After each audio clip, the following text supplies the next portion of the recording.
اعوذ باللہ من الشیطان الرجیم، بسم اللہ الرحمن الرحیم۔ ہم 18واں پارہ پڑھ رہے ہیں اور سورہ نور آیت نمبر 33 ہم ڈسکس کر رہے تھے۔ وہ یہ ہے کہ عرب میں پروسٹیٹیوشن سینٹرز یہ ہوتے تھے، اور لوگ اپنی جو غلام یا لونڈیاں ہوتی تھیں ان سے پروسٹیٹیوشن کروایا کرتے تھے اور پیسے وصول کیا کرتے تھے۔ تو اسی کے بارے میں ہدایات آ رہی ہیں کہ فورس پروسٹیٹیوشن نہ کرواؤ، یعنی کہ اگر کوئی مجبور کرتے ہو تم اپنی لونڈیوں کو اس کام کے لیے، تو وہ تو ہو سکتا ہے کہ تمہاری لونڈی ہونے کی حیثیت سے یہ کام کر لے، لیکن اللہ تعالیٰ تمہیں معاف نہیں کرے گا اس کے بعد۔ ہم نے صاف صاف ہدایت دینے والی آیات تمہارے پاس بھیج دی ہیں، اور ان قوموں کی عبرتناک مثالیں بھی ہم تمہارے سامنے رکھ چکے ہیں جو تم سے پہلے ہو گزری ہیں۔ وہ نصیحتیں ہم نے کر دی ہیں جو ڈرنے والوں کے لیے ہوتی ہیں۔ تو یہاں تک ہمارا جو ہے وہ ٹریننگ پروگرام کہ اس سچویشن سے بچنے کے لیے، یعنی کسی کے اوپر کوئی زنا کی تہمت لگ جائے یا کوئی اس طرح کے واقعات ہو جائیں، ان سے بچنے کے لیے ان کے پہلے سے ہی جو پریکاشنز کر لینی چاہیے، اللہ تعالیٰ نے وہ پریکاشنز ہمیں بتا دی ہیں۔ اگلی والی آیت جو 35 سے 40 تک ہم آیات پڑھنے جا رہے ہیں کہ ایمان اور کفر کو مثالوں سے سمجھایا جا رہا ہے۔ ایمان کے اثرات کیا ہوتے ہیں اور کفر کے اثرات کیا ہوتے ہیں ان کو بھی ظاہر کیا جا رہا ہے۔ یہ جو آیت ہے اس کو آیت نور کہتے ہیں، آیت نمبر 35۔ اللہ نور السماوات والارض مثل نورہ کمشکات کمشکات فیہا مصباح المصباح فی زجاجہ الزجاجۃ کأنہا کوکب دری یوقد من شجرۃ مبارکہ۔ اللہ آسمانوں اور زمین کا نور ہے۔ اب اس کا کیا مطلب ہے کہ اللہ آسمانوں اور زمین کا نور ہے؟ تو اس میں ایک چیز تو یہ ہو سکتی ہے کہ کائنات میں جو کچھ بھی ظہور پذیر ہے، جو بھی ہمیں کچھ نظر آ رہا ہے وہ اس کے نور کی وجہ سے ہے۔ دوسری چیز یہ ہے کہ اس سے مراد نور ہدایت ہو سکتی ہے، اور تیسری چیز یہ کہ ہم اس کو اس کے فیس ویلیو پہ لیں کہ اللہ تعالیٰ نور ہے، وہ مجسم نور ہے۔ اب یہ ہے کہ ہم یہاں پہ اس کو انٹرپریٹ کریں گے ود ریفرنس ٹو نور ہدایت۔ اس کے نور کی مثال ایسی ہے جیسے ایک تاک میں چراغ رکھا ہو۔ آج میں نے آپ کو کچھ تصویریں بھیجی ہیں، آئی ہوپ کہ آپ نے وہ دیکھی ہوں گی۔ تاک کے اندر چراغ کی تصویر میں نے آپ کو بھیجی ہے۔ یہ پرانے زمانے میں اس طرح کی زمین کے اندر سوری دیواروں کے اندر تاک بنائے جاتے تھے، اس کے اندر دیے رکھے جاتے تھے، چراغ۔ جیسے ایک تاک میں چراغ رکھا ہو، چراغ ایک فانوس میں ہو، فانوس کا حال یہ ہے کہ جیسے موتی کی طرح چمکتا ہوا تارا، اور وہ چراغ زیتون کے ایک ایسے مبارک درخت کے تیل سے روشن کیا جاتا ہو جو نہ شرقی ہو نہ غربی، جس کا تیل آپ ہی آپ بھڑکا پڑتا ہو، چاہے آگ اس کو نہ لگے، نور علی نور، روشنی پر روشنی۔ یہد اللہ لنورہ من یشاء، اللہ اپنے نور کی طرف ہدایت دیتا ہے جس کو وہ چاہتا ہے، یعنی نور ہدایت کی بات ہو رہی ہے۔ اس کا کیا مطلب ہے؟ یہ بہت ہی سمبولک مثال ہے۔ دیکھیے تاک، میں نے آپ کو ساتھ میں ایک رب کیج بھی بھیجا ہے جس کے اندر یعنی ایک پسلیوں کی تصویر میں نے آپ کو بھیجی ہے، اس کے اندر دل کی تصویر تھی۔ اب تاک کیا ہے؟ بیسیکلی وہ سینہ ہے انسان کا، اور چراغ کیا ہے؟ چراغ ہے اس میں رکھا ہوا دل، سینے میں رکھا ہوا دل۔ فانوس کیا ہے؟ دل کا کور، یعنی اگر چراغ کو شیشے کے فانوس میں ہم بند کریں تو کیا ہوتا ہے؟ روشنی جو فلیم ہوتا ہے وہ سٹیبل ہو جاتا ہے نا، اور روشنی زیادہ پھیلنا بھی اچھے طریقے سے پھیلنا شروع ہو جاتی ہے۔ یہ فانوس بالکل کلیئر ہے، یعنی چراغ کی روشنی باہر آ جاتی ہے اور باہر کی روشنی اندر جا سکتی ہے۔ ویسے لٹرلی بھی جو سائنس کے اسٹوڈنٹس ہیں ان کو پتا ہوگا کہ دل ایک جھلی میں لپٹا ہوا ہوتا ہے، اس کو پیریکارڈیم میمبرین کہتے ہیں، ٹرانسپیرنٹ۔ اب کیا ہے کہ اگر فانوس کلیئر ہے تو باہر کی روشنی اندر بھی آ سکتی ہے اور اندر کی روشنی باہر جا سکتی ہے۔ چونکہ اب چراغ ہے تو جلنے کے لیے تیل کی ضرورت تو ہوگی، تو بتایا گیا ہے کہ وہ تیل نہ شرقی ہے نہ غربی۔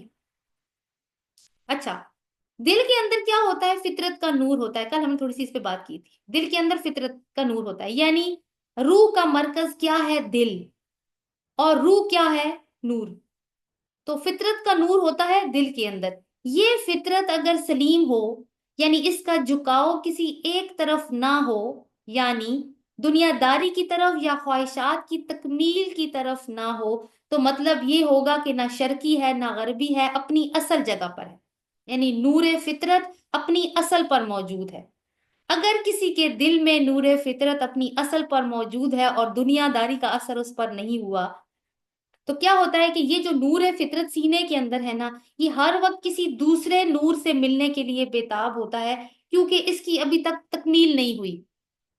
یہ ایک اکیلا ہے، تکمیل ہوتی ہے دو کے ملنے سے، ٹھیک ہے؟ اب وہ اب وہ دوسرا نور کون سا ہوگا؟ ایک تو اندر موجود ہے، اس کا مطلب ہے ایک باہر سے آئے گا، تو وہ باہر والا نور کون سا ہے؟ وہ ہے نور وحی، کیونکہ اللہ تعالیٰ نے قرآن کو بھی نور کہا ہے، وہ ہے نور وحی۔ جیسے ہی اندر کے نور فطرت کو باہر سے نور وحی مل گیا، نتیجہ کیا نکلا؟ نور علی نور، نور کے ساتھ نور مکس شامل ہو گیا، ایمان کی تکمیل ہو گئی۔ سورہ آل عمران میں ہم نے یہ اس چیز کو ڈسکس کیا تھا کہ جب انسان کی فطرت کا نور جو ہے نا وہ اللہ تعالیٰ کی ذات کو جب پہچان دیتا ہے تو وہ دوسرا نور کون سا آتا ہے؟ وہی کا ربنا اننا سمینا منادیا ینادی، اے رب ہم نے کسی پکارنے والے کی پکار کو سنا جو پکار لگا رہا تھا کہ ایمان لے آؤ، وہ رسول کی آواز تھی تو ہم ایمان لے آئے۔ اور جب ایمان لے آتے ہیں تو کیا کہتے ہیں؟ ربنا ما خلقت ھذا باطلا، اے رب یہ سب کچھ تو نے ابس پیدا نہیں کیا، تو ہمیں آگ کے عذاب سے بچا۔ تو آگے دیکھتے ہیں کہ جب ایمان آ جائے تو پھر انسان کا عمل، یعنی نیچرلی اس کا عمل کیا ہو جاتا ہے؟ ایمان اگر دل میں راسخ ہو جائے تو اس کا لازماً نتیجہ انسان کے عمل میں نکلتا ہے، اور وہ عمل میں کیا نکلے گا؟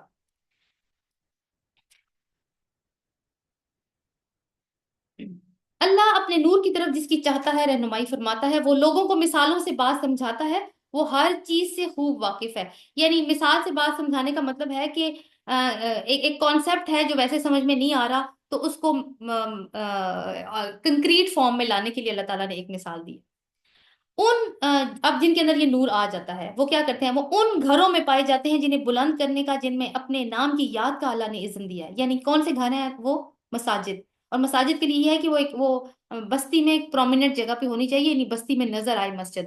اس کا یہ مطلب نہیں ہے کہ بہت زیادہ وہ اونچی اور بہت بڑے بڑے مینار بنا دی جائیں، یہ دین کا تقاضا نہیں ہے کہ مسجد کو اتنا ڈیکور کیا جائے کہ وہ فوٹو اسٹوڈیو بن جائے، یہ ہمارے دین کی ڈیمانڈ نہیں ہے، لیکن یہ پرومیننٹ ہونی چاہیے کہ لوگوں کو پتہ چلے کہ ہاں وہ مسجد۔ ان میں ایسے لوگ صبح و شام اس کی تسبیح کرتے ہیں جنہیں تجارت اور خرید و فروخت اللہ کی یاد سے اور اوقات نماز اور ادائے زکوٰۃ سے غافل نہیں کرتی۔ یعنی ان کا حال یہ ہے کہ جیسے دنیا کے کام تو وہ بھی کرتے ہیں نا، یہ لوگ بھی تو ایک تاجر کی مثال یوں لے لیں کہ ایک ڈیل ہو رہی ہے، اس کی ایک کسٹمر اس کا کھڑا ہے اور سامان اس نے لے لیا، اور یا پھر یہ ہے کہ اس طرح سے ہو رہا ہے کہ وہ کچھ سامان کے بارے میں بات ہو رہی ہے اور وہ بس لینے ہی والا ہے، اس کو لگتا ہے کہ یہ ڈیل کریک ہونے ہی والی ہے کہ اس کو اذان کی آواز سنائی دے دیتی ہے، اور اس کو کہتا ہے کہ نہیں بھائی صاحب سوری، ابھی میں یہ ڈیل آپ کے ساتھ نہیں کر سکتا، یا ابھی میں آپ کو یہ سامان نہیں بیچ سکتا، مجھے مسجد جانا ہے اور نماز ادا کرنی ہے۔ تو کیا اس کو خوف نہیں ہے کہ کسٹمر تو کہیں کسی اور شاپ پہ چلا جائے گا یا وہ ڈیل کہیں اور کر لے گا؟ اس کو یہ خوف ہے، ہوتا ہے، ہر ایک کو ہوتا ہے، لیکن مقدم کیا چیز ہے اس کو؟ اس کا ایمان، جس کی وجہ سے وہ سارے دنیا کے کام چھوڑ کے مسجد میں چلا جائے گا۔ اقامت نماز اور ادائے زکوٰۃ سے غافل نہیں کرتی، یعنی وہ وقت کی قربانی بھی دینے کو تیار ہے، وہ مال کی قربانی بھی دینے کو تیار ہے، اور وہ اس دن سے ڈرتے رہتے ہیں جس میں دل الٹنے والے اور آنکھیں پتھرا جانے کی نوبت آ جائے، تاکہ اللہ ان کے بہترین اعمال کی جزا ان کو دے اور مزید اپنے فضل سے نوازے۔ اللہ جس کو چاہتا ہے بے حساب دیتا ہے۔ یہ تو ایک مثال ہوگی ایمان کی مثال، کے اندر ایمان آ جائے تو اس کا رزلٹ کیا نکلتا ہے۔ اس کے برعکس جنہوں نے کفر کیا، والذین کفروا اعمالهم کسراب بقیۃ یحسبہ الظمآن، اور جنہوں نے کفر کیا ان کے اعمال کی مثال ایسی ہے جیسے ایک دشتے بے آب و گیاب میں سراب۔ سراب ہوتا ہے کہ جیسے ہم گرمیوں میں اگر ٹریول کر رہے ہوں سڑک کے اوپر تو ہمیں دور لگتا ہے کہ پانی پڑا ہوا ہے سڑک پہ، لیکن جیسے ہی قریب آتے ہیں وہ پانی نہیں ہوتا بلکہ سڑک ہی ہوتی ہے، وہ سراب ہوتا ہے، دھوکا ہوتا ہے۔ تو یہ اسی کی بات ہو رہی ہے، جیسے دشتے بے آب میں سراب کے پیاسا اس کو پانی سمجھے ہوئے تھا، مگر جب وہ وہاں پہنچا تو کچھ نہیں پایا، بلکہ وہاں اس نے اللہ کو موجود پایا جس نے اس کا پورا پورا حساب چکا دیا۔ اللہ کو حساب لیتے دیر نہیں لگتی۔ یہاں پہ جو کفر کا لفظ استعمال ہوا ہے وہ ایمان کی ضد کے طور پر ہوا ہے، اپوزٹ، یعنی ایمان کے اپوزٹ استعمال ہوا ہے۔ تو کافر کے اعمال ایسے ہیں جیسے ریگستان میں سراب ہو، وہ پیاسا پانی کی تلاش میں سراب کی طرف جاتا ہے تو معلوم ہوتا ہے کہ وہ تو چمکتی ہوئی ریت ہی ہے، تو اب کیا کرتا ہے کہ پیاس سے مر جاتا ہے، اور پھر ملاقات ہوتی ہے اس کی رب سے، جو تھوڑی بہت اس نے نمائشی نیکیاں بھی کی تھیں ان کا اس کو کوئی اجر نہیں ملتا، اس لیے کہ اس کے دل میں ایمان نہیں تھا۔ اب اگلی مثال کیا ہے؟ یا پھر اس کی مثال ایسی ہے جیسے ایک اندھیرے سمندر میں، گہرے سمندر میں اندھیرا ہو، اوپر ایک موج چھائی ہوئی ہے، اس پر ایک اور موج، اور اس کے اوپر بادل، بادل ہیں، تاریکی پر تاریکی مسلط ہے۔ یعنی گہرا سمندر، رات کا ٹائم ہے، گہرا سمندر ہے، بالکل مڈل سی کے مڈل میں ہے، اور موجیں بھی بہت اونچی اونچی ہیں، یعنی لہریں بھی بہت اونچی ہیں، اور اندھیرے میں مزید اضافہ ہو رہا ہے، اور یہ ہے کہ ویسے تو آسمان پہ چاند یا ستارے کچھ روشنی کا باعث بن سکتے ہیں، لیکن اب وہ آسمان بھی بادلوں سے کور ہے، یعنی لیئرز آف کہہ سکتے ہیں کہ ڈارکنیس ہے۔ آدمی اپنا ہاتھ نکالے تو اسے بھی نہ دیکھ پائے، جسے اللہ ہی نور نہ بخشے پھر اس کے لیے کوئی نور نہیں ہے۔ تو یہاں پہ بات ہو رہی ہے کہ ایک ذہنی تاریکی کی مثال ہے کہ فطرت دنیاوی خواہشات کی تکمیل میں اتنی بگڑی کہ اللہ کو پہچانا ہی نہیں، جہالت پہ زندگی گزری، کیونکہ روشنی تو انسان کے اوپر ایمان سے آتی ہے نا، جس کی اس کو توفیق ہی نہیں ملی ایمان لانے کی، کیونکہ اس کے اپنے دل کے فانوس کو اس نے اتنا کالا کر دیا تھا کہ نہ اندر سے کچھ باہر آ سکتا تھا، نہ باہر سے کچھ اندر جا سکتا تھا، تو اس نے تو کوئی نمائشی نیکی بھی نہیں کی۔ تو شیطان کیا ہے کہ اس کے اوپر پھر حاوی ہو گئے، وہ اس کے ولی بن گئے جنہوں نے اس کو ظلمات میں ڈبو دیا، اور اب اس کے اندھیروں میں اضافہ ہی ہوتا جائے گا، یہ اس دلدل میں پھنستا ہی چلا جائے گا۔ علم ترى ان اللہ یسبح له ما فی السماوات والارض، اب اللہ تعالیٰ کی وحدانیت کی، یعنی یہ نور ایمان کی مثالیں دینے کے بعد اللہ تعالیٰ کی وحدانیت کی نشانیاں، اور پھر منافقین کو بھی تنبیہ کی گئی ہے کہ تمہاری پالیسی نہیں چل سکتی۔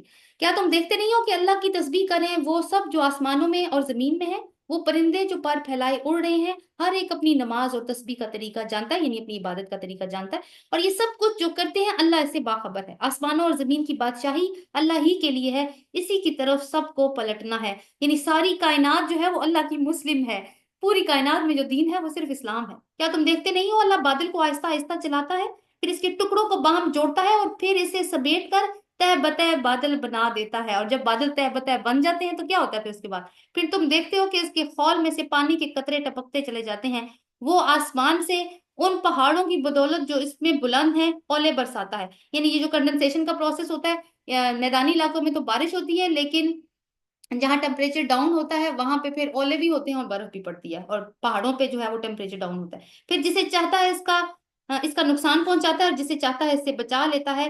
اس کی بجلی کی چمک نگاہوں کو خیرہ کیے دیتی ہے، رات اور دن کا الٹ پھیر وہی کر رہا ہے۔ اس میں ایک سبق ہے آنکھوں والوں کے لیے، اور وہ آنکھوں والے کون ہوگی؟ جنہوں نے اپنی فطرت سلیم رکھی ہوگی اور اپنی آنکھوں کا صحیح استعمال کرتے ہوں گے۔ اور اللہ نے ہر جاندار ایک طرح کے پانی سے پیدا کیا ہے، کوئی پیٹ کے بل چل رہا ہے تو کوئی دو ٹانگوں اور کوئی چار ٹانگوں پر، اور جو کچھ وہ چاہتا ہے پیدا کرتا ہے، وہ ہر چیز پر قادر ہے۔ ہم نے صاف صاف حقیقت بتانے والی آیات نازل کر دی ہیں، آگے صراط مستقیم کی طرف ہدایت اللہ ہی جسے چاہتا ہے دیتا ہے، لیکن اس چاہت میں انسان کی طلب پہلے ہوتی ہے۔ وَيَقُولُونَ آمَنَّا بِاللَّهِ وَبِالرَّسُولِ، اب منافقین کی بات، یہ جو کہتے ہیں کہ ہم ایمان لائے اللہ اور رسول پر اور ہم نے اطاعت قبول کی، مگر اس کے بعد ان میں سے ایک گروہ منہ موڑ جاتا ہے، یعنی اطاعت کا عہد تو کرتے ہیں رسول کی مگر اطاعت کرتے نہیں ہیں۔ اب اس کی کیا مثالیں ہیں؟ ایسے لوگ ہرگز مومن نہیں ہیں۔ مثال کیا پہلی، جب ان کو بلایا جاتا ہے اللہ اور رسول کی طرف تاکہ رسول ان کے آپس کے مقدمے کا فیصلہ کریں، تو ان میں سے ایک فریق کترا جاتا ہے، البتہ اگر حق ان کی موافقت میں ہو، یعنی ان کو یہ سمجھ آ جائے کہ ہاں رسول جو فیصلہ کریں گے وہ تو ہمارے ہی فیور میں ہوگا، تو رسول کے پاس بڑے اطاعت کیش بن کر آ جاتے ہیں، پھر تو بڑے کہتے ہیں کہ ہم تو آپ ہی کی اطاعت کرتے ہیں اس لیے ہم آپ کے پاس آئے ہیں۔ یہ سورہ نساء میں یہ مضمون اور سورہ مائدہ میں گزر چکا ہے، منافقین کا یہ والا رویہ کہ وہ رسول صلی اللہ علیہ وسلم سے فیصلے کیسے کروانے میں کتنے ہچکچاتے تھے۔ کیا ان کے دلوں کو روگ لگا ہوا ہے؟ کون سا روگ؟ منافقت کا، یا یہ شک میں پڑے ہوئے ہیں؟ ان کو شک تھا کہ رسول اپنی طرف سے قرآن سناتا ہے، قرآن اللہ نے نازل نہیں کیا، یا ان کو یہ خوف ہے کہ اللہ اور اس کا رسول ان پر ظلم کریں گے؟ اصل بات تو یہ ہے کہ ظالم تو یہ خود ہیں۔ ایمان لانے والوں کا کام تو یہ ہے کہ جب وہ اللہ اور رسول کی طرف بلائے جائیں تاکہ رسول ان کے مقدمے کا فیصلہ کرے، تو وہ کہیں کہ سمینا و اطعنا اولئک هم المفلحون، ہم نے سنا اور اطاعت کی، ایسے ہی لوگ فلاح پانے والے ہیں اور کامیاب ہیں۔ اور اللہ اور رسول کی فرما برداری کریں، اللہ سے ڈریں اور اس کی نافرمانی سے بچیں۔ اب یہ ہے کہ اطاعت کا امتحان تو ہے، وہ تو فرما برداری میں ہی ہوتا ہے، لیکن منافق جو ہیں وہ فرما برداری کرنے کو تیار نہیں ہے لیکن اطاعت کے دعوے کرنے کے لیے تیار ہیں۔ وَأَقْسَمُوا بِاللَّهِ جَهْدَ أَيْمَانِهِمْ لَئِنْ أَمَرْتَهُمْ لَيَخْرُجُنَّ، یہ منافق اللہ کے نام سے کڑی کڑی قسمیں کھاتے ہیں اور کہتے ہیں آپ حکم دیں تو ہم ضرور اپنے گھروں سے نکل پڑیں گے، یعنی جنگ کا حکم آپ دیں، آپ ہمیں کچھ بھی کہیں نا ہم ضرور نکلیں گے۔ ان سے کہو قسمیں نہ کھاؤ، تمہاری اطاعت کا حال معلوم ہے، کیا معلوم ہے کہ جب تمہیں کہا جاتا ہے تو تم بہانے بناتے ہو اس وقت۔ تمہارے کرتوتوں سے اللہ بے خبر نہیں ہے، کہو اللہ کے مطیع بنو اور رسول کے فرما بردار بن کر رہو، لیکن اگر تم منہ پھیرتے ہو تو سمجھ لو کہ رسول پر جس فرض کا بار رکھا گیا ہے اس کا ذمہ دار وہ ہے، اور تم پر جس فرض کا بوجھ ڈالا گیا ہے اس کے ذمہ دار تم ہو، اس کی اطاعت کرو گے تو خود ہی ہدایت پاؤ گے، ورنہ رسول کی ذمہ داری اس کے سوا کچھ نہیں کہ صاف صاف حکم پہنچا دینے کی ذمہ داری ہے اس کی، یعنی رسول سے یہ نہیں پوچھا جائے گا کہ تم ایمان لائے ہو یا نہیں لائے۔ وعد اللہ الذین آمنوا منکم وعملوا الصالحات لیستخلفنہم فی الارض کما استخلف الذین من قبلہم، اللہ نے وعدہ فرمایا ہے، یعنی رسول کے جو فالوورز ہیں، اہل ایمان کے لیے غلبے اور اقتدار کی بشارت آ رہی ہے ان آیات میں۔ اللہ نے وعدہ فرمایا ہے کہ تم میں سے ان لوگوں کے ساتھ جو ایمان لائیں اور نیک عمل کریں، کہ وہ ان کو اسی طرح زمین میں خلیفہ بنائے گا جس طرح ان سے پہلے گزرے ہوئے لوگوں کو بنا چکا ہے۔ ان کے لیے ان کے اس دین کو مضبوط بنیادوں پر قائم کر دے گا جسے اللہ نے ان کے حق میں پسند کیا ہے، اور ان کی موجودہ حالت خوف کو امن سے بدل دے گا، بس وہ میری بندگی کرے اور میرے ساتھ کسی کو شریک نہ کرے۔ اور جو اس کے بعد کفر کرے گا تو ایسے ہی لوگ فاسق ہیں۔ نماز قائم کرو، زکوٰۃ دو، رسول کی اطاعت کرو، امید ہے کہ تم پر رحم کیا جائے۔ جو لوگ کفر کر رہے ہیں ان کے متعلق اس غلط فہمی میں نہ رہو کہ وہ زمین میں اللہ کو عاجز کر دیں گے، ان کا ٹھکانہ دوزخ ہے اور بہت ہی برا ٹھکانہ ہے۔ تو مزید آگے کچھ احکامات آگے معاشرتی اصول 58 سے 64 تک کہ اور اس کے بعد جو آخری 3 آیات ہوں گی وہ منافقین کے لیے ہوں گی۔ یا الذین آمنوا لیستأذنکم الذین ملکت ایمانکم والذین لم یبلغوا الحلم منکم 3 مرات، اے لوگوں جو ایمان لائے ہو، لازم ہے کہ تمہارے لونڈی غلام اور تمہارے وہ بچے جو ابھی عقل کی حد کو نہیں پہنچے 3 اوقات میں اجازت لے کر تمہارے پاس آیا کریں، صبح کی نماز سے پہلے اور دوپہر کو جب کہ تم کپڑے اتار کر رکھ دیتے ہو، اور عشاء کی نماز کے بعد۔ یہ 3 وقت تمہارے پردے کے وقت ہیں۔ تو بچوں کی ٹریننگ کرنی ہے، جو کوئی گھر میں ملازم ہے ان کی ٹریننگ کرنی ہے کہ ان 3 اوقات میں پیرنٹس کے کمرے میں نہیں جانا جب تک کہ دستک نہ دے دو۔ اس کے بعد وہ بلا اجازت آئیں تو تم پر کوئی گناہ نہیں، نہ ان پر، تمہیں ایک دوسرے کے پاس بار بار آنا ہی ہوتا ہے۔ اسی طرح اللہ تمہارے لیے اپنے ارشادات کی توضیح کرتا ہے، وہ علیم اور حکیم ہے۔ جب تمہارے بچے عقل کی حد کو پہنچ جائیں تو چاہیے کہ اسی طرح اجازت لے کر آیا کریں جس طرح ان کے بڑے اجازت دیتے رہیں، یعنی اب جب وہ بھی بڑے ہو جائیں، جوانی کی حد تک پہنچ جائیں، تو پھر وہ وہی کریں جو پہلے حکم آیا کہ کس طریقے سے اجازت دینی ہے۔ اسی طرح اللہ اپنی آیات تمہارے سامنے کھولتا ہے، وہ علیم اور حکیم ہے۔ وَالْقَوَاعِدُ مِنَ النِّسَاءِ اللَّاتِي لَا يَرْجُونَ نِكَاحًا فَلَيْسَ عَلَيْهِنَّ جُنَاحٌ، اور جو عورتیں جوانی سے گزر بیٹھی ہیں، نکاح کی امید نہیں رکھتی، اگر وہ اپنی چادریں اتار کر رکھ دیں تو ان پر کوئی گناہ نہیں، بشرطے کہ زینت کی نمائش کرنے والی نہ ہو۔ یعنی خواتین جو عمر رسیدہ ہو چکی ہیں وہ اپنا پردہ ہلکا کر سکتی ہیں، لیکن یہ ہے کہ ہلکا کرنے کی نیت یا پیچھے ارادہ یہ نہیں ہوگا کہ وہ زینت کی نمائش کریں گی، کیونکہ اللہ نے اب ہمیں اجازت دے دی ہے، نہیں ایسا نہیں ہوگا۔ تاہم وہ بھی حیاداری ہی برتے تو ان کے حق میں اچھا ہے، اللہ سب کچھ سنتا اور جانتا ہے، کیونکہ جس کے لیے کر رہے ہیں یا اگر احکامات کو مان رہے ہیں، کس نیت سے مان رہے ہیں، وہ سب کچھ رب جانتا ہے۔ کوئی حرج نہیں کہ اگر کوئی اندھا یا لنگڑا یا مریض یعنی کسی کے گھر سے کھا لے، ورنہ تمہارے اوپر اس میں کوئی مذائقہ نہیں، اور نہ تمہارے اوپر اس میں کوئی مذائقہ ہے کہ اپنے گھروں سے کھاؤ یا اپنے باپ دادا کے گھروں سے یا اپنی ماں نانی کے گھروں سے یا اپنے بھائیوں کے گھروں سے یا اپنی بہنوں کے گھروں سے یا اپنی چچاؤں کے گھروں سے یا پھوپھیوں کے گھروں سے یا اپنے ماموں کے گھروں سے یا اپنی خالاؤں کے گھروں سے یا ان گھروں سے جن کی کنجیاں تمہارے سپردگی میں ہوں، یعنی گھر بند ہے، مکین موجود نہیں ہے، آپ کے پاس چابیاں ہیں کہ آپ ان کو لک آفٹر کریں، اور وہاں پہ آم کا پیڑ لگا ہوا ہے تو آپ وہ آم کھا سکتے ہیں، تمہیں سپردگی میں ہو یا اپنے دوستوں کے گھروں میں، اس میں کوئی حرج نہیں کہ تم لوگ مل کر کھاؤ یا الگ الگ۔ اب اوپر چونکہ گھر کے اندر پردے کے قوانین آئے تو اب گھروں میں اجازت لے کے آنے والی بات ہوئی، تو اس سے لوگوں کو یہ احساس پیدا ہوا کہ اب معاشرتی رشتے کٹ جائیں گے، تو بتایا جا رہا ہے نہیں، ایسا نہیں ہے۔ یعنی محرم رشتوں کے اندر تم آ جا سکتے ہو، اور گھروں میں جو ہے وہ کیونکہ کچھ لوگ ایسے تھے جو دوسروں کے گھروں پہ ڈیپینڈنٹ تھے، وہ ان سے ان گھروں سے یعنی کھانے کے لیے یا رہائش کے لیے یا کپڑوں کے لیے انحصار کرتے تھے۔ تو محرم رشتوں میں تو خواتین اور مرد جو ہیں وہ مل کر کھا سکتے ہیں، اور عربوں میں دیکھیں کہ عربوں کی جو فیملی سسٹم تھا اس میں جوائنٹ فیملی کا کوئی تصور نہیں تھا، جس کی شادی ہوتی تھی وہ اپنا گھر لے کر اپنی بیوی کو لے کر الگ گھر میں رہا کرتا تھا۔ فَإِذَا دَخَلْتُمْ بُيُوتًا فَسَلِّمُوا عَلَىٰ أَنفُسِهِمْ تَحِيَّةً مِّنْ عِندِ اللَّهِ، البتہ جب گھروں میں داخل ہو تو اپنے لوگوں کو سلام کیا کرو، یعنی اپنے گھر میں بھی داخل ہو تو سلام کیا کرو، دعائے خیر اللہ کی طرف سے مقرر فرمائی ہوئی بڑی بابرکت اور پاکیزہ۔ اس طرح اللہ تعالیٰ تمہارے سامنے آیات بیان کرتا ہے، توقع ہے کہ تم سمجھ بوجھ کر کام لوگے۔ یعنی سلام کے فائدے کیا ہیں؟ برکت، پاکیزگی اور تعلقات کی درستی۔ انما المؤمنون الذین آمنوا باللہ ورسولہ اذا كانوا معه على امر جامع لم يذهبوا حتى يستأذنوا۔ اب یہاں پہ کیا ہے، بات ہو رہی ہے کہ اجتماعی کاموں میں منافقین کا کیا رول ہوتا تھا کہ وہ رسول صلی اللہ علیہ وسلم کوئی